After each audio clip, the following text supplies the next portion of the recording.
Please be seated.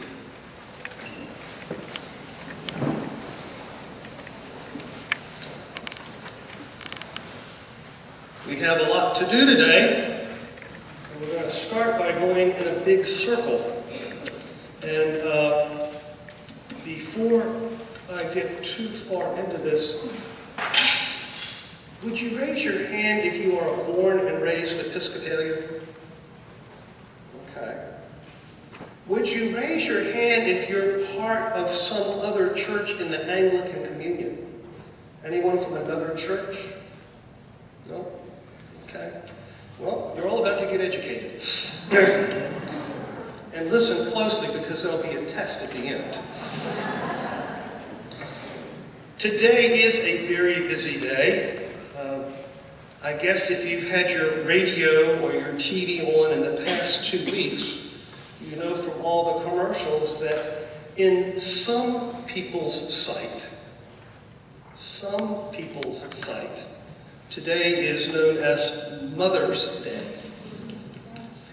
Now, if you are an Anglican, you know that ain't true. In the Anglican Church, Mother's Day is celebrated on the 4th Sunday of Lent. It is also known as Laetare Sunday, or Refreshment Sunday, or Mothering Sunday. And it is called that because the song for that day begins, "Rejoice, O Jerusalem," and Jerusalem is the mother church. And so on Mothering Sunday, we're called to return to our mothers, be it our mother cathedral or our mother parish, and to our own mothers as well. And for hundreds upon hundreds upon hundreds of years, the church celebrated on the 4th Sunday, Mothering Sunday. And indeed, the domestics and the apprentices were allowed to go home to their mothers on Mid-Lent Sunday. And they even took a special cake with them, a simnel cake, as a gesture towards their mother. It was especially important to go to your mother church, the church where you were baptized, and to renew that tie. And that went on for many, many years. And the lessons on that day were focused on that. And it was, by the way, a day when you wore pink vestments. That's a real picky point. But you could wear pink vestments on Mid-Lent Sunday. Today has been known in the church as Good Shepherd Sunday. And it has been known as Good Shepherd Sunday, again, for years and years and years. Good Shepherd Sunday used to be on the 2nd Sunday after Easter. Now we name the Sundays of Easter. And so it would have been held on the 3rd Sunday of Easter. It was the Sunday where we honored the image of Jesus, the Good Shepherd. And the collect and the epistle and the gospel were all reflections on Jesus as the Good Shepherd. And from Sermon prayer book days onward, the gospel was from John 10. And we just read from John 10. However, we didn't read that passage which we read this morning. We're going to come back to that because this was not a Jesus Good Shepherd reading, in case you didn't read it. Don't look at your bulletin and find out what Jesus said. I'll tell you in just a second. Finally, in 1979, when the people who like to renew liturgy got their fingers on our prayer book, they began to mess with all sorts of things. The first thing they did was they got rid of the collect, which we had been using for hundreds of years, and they dispatched it to the 15th proper, which is in midsummer. So our Good Shepherd collect got moved to midsummer. They put in a new collect, which was by Massey Shepherd, which was the one we just read. They took the gospel and they divided it in 3 and do it over 3 years. And the epistle was moved, and we use the original epistle only on this year A. Year B and C will have other epistles. In all of this, they tried to find words like lamb and sheep. And so we call it Good Shepherd Sunday, but it's all kind of meshed together. what is important is that the gospel for today is a continuation of John chapter 9. Now, think about John chapter 9. You know that story, right? You will want to tell you. It's a story about Jesus and the disciples coming a man who was blind from birth. And the disciples said, why was this man born blind? Was it the sin of his parents, or was it his sin? And Jesus says it wasn't for either reason. The reason this man was born blind was so that the glory of God might be revealed. And then Jesus spat on the ground, made mud out of the dust and the spittle, put the mud on the man's eyes, and told him to go wash in the pool of Siloam. And the man goes and washes, and he receives his sight. Now, he was a grown man and had been seen begging by the temple for a long time. People knew him well as the blind beggar, born blind. So when the Pharisees see him, they say, hey, what happened to you? How come you can see now? What's going on? And he says, the man Jesus spit on the ground, made mud, put it on my eyes, now I can see. And they said, oh, Jesus, well, is he a prophet of Moses, or who is he a prophet of? And the guy says, I don't know. What I know is this, is that once I was blind, and now I see. Unfortunately, the Pharisees took exception to this, and they kicked him out of the temple and all contact with other people. Now, you remember that gospel because we're going to close the circle right now. That is the gospel which we read on Mid-Lent Sunday, the 4th Sunday of Lent this year. So we've gone back and we've closed the circle, which would have been Mothering Sunday. And now we're at Good Shepherd Sunday, and we're going to read the continuation of that gospel. They kick the man out of the temple, and he is bereft of spiritual fellowship. Jesus hears that they have driven him out, and he goes and finds him. That's interesting. Jesus goes and finds him. Think of Good Shepherd. The Good Shepherd does what? He goes and finds the lost sheep. And when Jesus finds the man who was blind but now sees, he says, do you believe in the Son of Man? And he answered, who is he, sir? Tell me so that I may believe in him. Jesus said to him, you have seen him, and the one speaking with you is he. He said, Lord, I believe. And he worshipped him. This lost sheep is the first to worship Jesus. Some of the Pharisees near him heard this and said to him, surely we are not blind, are we? Jesus said to them, if you were blind, you would not have sin. But now that you say, we see, your sin remains. Chalk up one for Jesus. We move then to the gospel for this morning. Very truly, I tell you, anyone who does not enter the sheepfold by the gate, but climbs in by another way is a thief and a bandit. The one who enters by the gate is the shepherd of the sheep.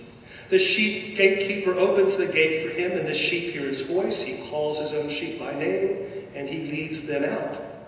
When he has brought out all his own, he goes ahead of them, and the sheep follow him because they know his voice. For they will not follow a stranger, but they will run from him because they do not know the voice of strangers. Jesus used this figure of speech with them, but they did not understand what he was saying to them. So Jesus said to them, very truly I tell you, I am the gate for the sheep. All who came before me are thieves and bandits, but the sheep did not listen to them. I am the gate. Whoever enters by me will be saved, and will come in and out, and go out and find pasture. The thief comes only to steal and kill and destroy. I have come that they may have life and have it abundantly. So here we celebrate Good Shepherd Sunday when Jesus says, not I am the Good Shepherd, but says, I am the gate. Now don't worry, you're going to read the next piece of this gospel next year on the fourth Sunday of Easter, and at that point Jesus will say, I am the Good Shepherd, and so you'll get your Good Shepherd Sunday back. But we need to pay attention to this. William Temple, the great Archbishop of Canterbury during World War II, wrote a wonderful book. I highly recommend it. It is not easygoing, but it's an important book to read. It's called Readings in the Gospel of St. John. And Temple makes much of Jesus talking in this way, and he talks about how it is a foreshadowing and a teaching about being pastors, about being priests, about leading congregations, leading little flocks of sheep. It's a very important gospel for St. Matthias right now. And I don't think there are coincidences. I think God works through many things, even gospel readings. And it's a gospel reading very important as you prepare to interview a person who might be your next rector.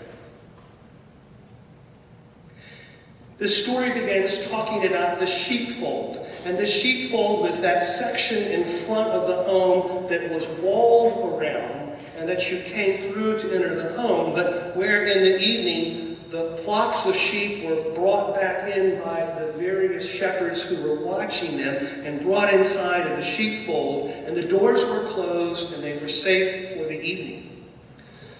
It was a place where all the flocks were brought back together, each knowing the shepherd that had brought them there, and it was a place to go out from in the morning into the world. Jesus says, I am the gate, the door, the passage in and out. It is through Christ that we enter into the sheepfold. It is through Christ and Christ's action as the gate that we are kept safe. And it is through going in and out that we find pasture and feeding, and we find life, but not just life, abundant life. Jesus is the gate for us. The shepherds that go in and out of this gate are the people who lead flocks. They're the people who know the sheep in their flock, and they care for those sheep, and those sheep know the shepherd's voice, and they have this intimate relationship of flock and shepherd. And it's not that they don't get along with the other sheep or the other shepherds, but they know the one who is there for them, and that is the one they follow. Temple says a very interesting thing, referring to the shepherds as priests of flocks. He says the priest stands for the things of God before the laity. The priest stands for the things of God before the laity. They represent God to the laity, to that little flock that's part of the whole gathering of sheep. The laity in that little flock stand for the things of God before the whole world. The sheep stand for the things of God before the whole world. So you can think of it as this way. Jesus is the door, and we come into this relationship through the door, through Jesus, to where we are a flock that is maintained and kept and loved and cared for, and where we are safe and where we find abundant love and abundant life.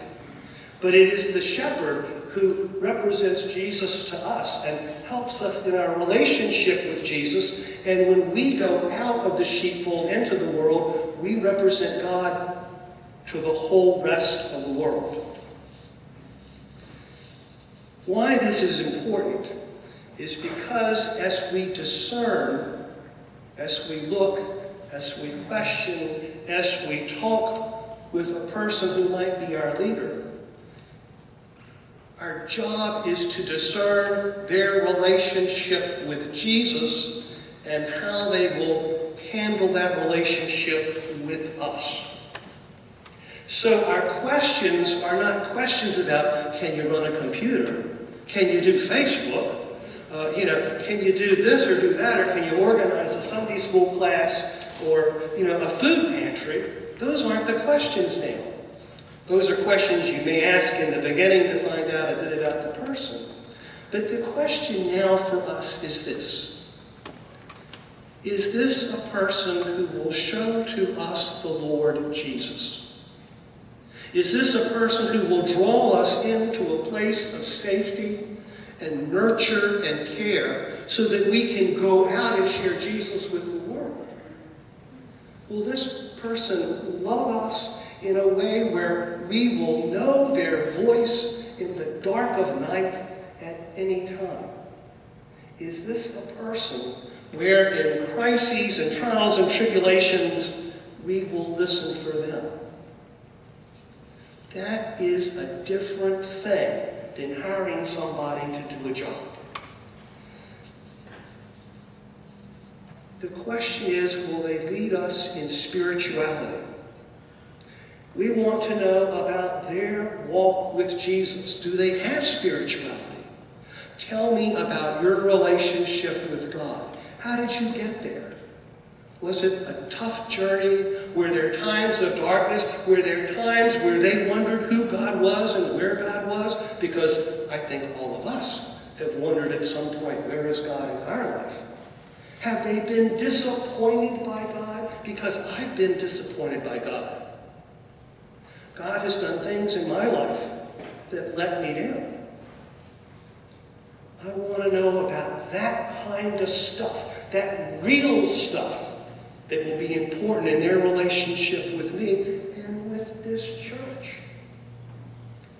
If my daughter has trouble in her marriage, can she go and talk to this person? If my mother is dying, will this person be there with my mother and open the door for her to go to be with God? Are they connected spiritually? Another standard for this is, how do they decide about what they do? Do they conform to the mind of Christ? How do you make up your mind what you do in the church? Do you do it because you think it might be good, or it might be entertaining, or it might make people happy? I could do all sorts of stuff in the church that would make lots of people happy. It would have nothing to do with God. But they'd be very happy. You can hand out candy every Sunday and people think that's just fine. But it has nothing to do with God. How are you going to conform to the mind of Christ as the leader of this congregation? And the last thing that Temple talks about, which I just found so helpful, is this a person who can accept what happens in all things to be closer to God's will than what their own success might have meant? In other words, can you give yourself up for God and trust that what happens under God's direction is more important than anything else? Boy, that's a tough one. It's easy to do what might make me look good in front of people. It's hard to do what God is calling me to do. It is hard to do what I know will be for the glory of God rather than for my own personal acclamation or success. We're asking questions about someone who is coming to be a shepherd for this flock. And it's no longer time to say, where did you go to school? It's no longer to say, well, what kind of car do you drive? Or how much money do you want? It's time to talk about Jesus, because that will change this parish and its dynamic in the world. You do good things. You do good things. You know that. You reach out and you feed people and you clothe people and you go and you work on their houses. But how powerful to do it under someone who says, I discern God calling us to be about this. Let's pray about it. Let's take Jesus out of St. Matthias's building. Let's open the gate, open the door, and take Jesus out to the world so that other people might have a chance to know God. To have people, a priest who could say, come into this space, find it holy, find it a place to open your heart and your life so that God may touch you. You see, this is hard work. This is hard work. And now you've got to fall back on your leadership to ask these kind of important questions. And you know what? If they ask those questions, your next priest will come to you talking about God. If they ask questions about where did you go to college, and, are you on this diet or that diet or whatever else, they'll talk to you about that stuff, and that may be good. But my hunch is that when it comes to the crunch, what we want to do is deal with God and deal with the bread and the wine at the table and deal with the stuff that goes on out of here so that they can focus us on God and we can go out and take God to the world. Big day. Big day. Jesus says, not that he's the good shepherd, but he's the door. But if we use that door, we'll be in the sheepfold and we'll be related with him and we'll get to the place God is calling us to go. We'll enter it, we'll be kept safe, and we'll find abundant life. And if we ask the same stuff of a candidate, we'll find a candidate, a new priest, a pastor, a shepherd, who will lead us in that way. So let me urge all of y'all to pray about the coming up decisions and whenever they take place, and whenever the vestry works with the final candidate, and pray that they will be spiritual with the person, maybe rather than practical, and maybe you'll get a really, really good pastor. And even though this is not Midland Sunday, let me remind you to go home and call your mom. Let's affirm our faith in the words of the Nicene Creed.